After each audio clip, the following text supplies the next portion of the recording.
Dans le cadre du plan de sobriété énergétique, vous savez, qui consiste à aller chercher des économies un petit peu partout dans chacun des ministères, on sait que la ministre des Sports, Amélie Oudéa-Castéra, avait proposé la fin des matchs nocturnes, une piste qui est un peu revenue sur la table hier. Et c'est une piste qui, on le sait, fait bondir le monde du foot, mais visiblement pas que. Emmanuel Macron ne serait vraiment pas fan de cette proposition.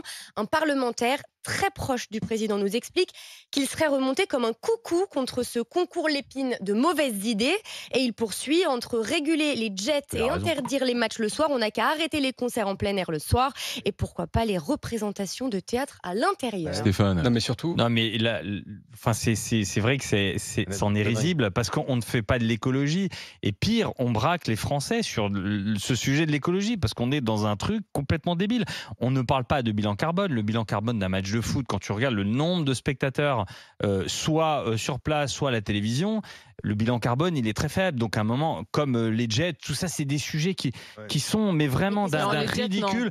Taxons mieux des produits. Par exemple, moi je suis pour une TVA, taxe sur la valeur ajoutée, une TVA éco-sociale. C'est-à-dire que tu intègres dans ta TVA, dans ta taxe, et là tu peux mettre une surtaxe.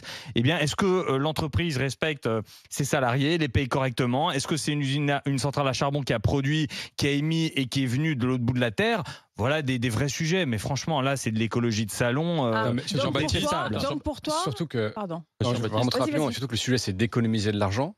Et donc là tu vas dire on interdit ou on réduit les gens qui viennent. Tu vas avoir un match qui va faire un tiers dans l'après-midi de ce qu'il aurait fait le soir, et tu vas rembourser aux organisateurs du match l'économie, ou en tout cas le manque de recettes de billetterie qu'il n'aurait pas eu l'après-midi, etc. Donc c'est une usine à gaz, et à la fin, tu n'as pas gagné d'argent, et probablement tu as insatisfait les gens. Donc oui, mais au-delà de ça, on s'attaque au foot, pardon, mais on s'attaque au foot.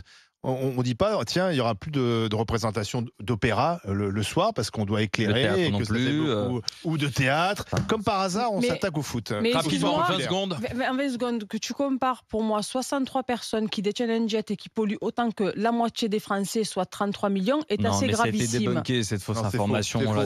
Allez, dans un instant, avec les GG, avec les Guardioles, merci Hélène Terzian.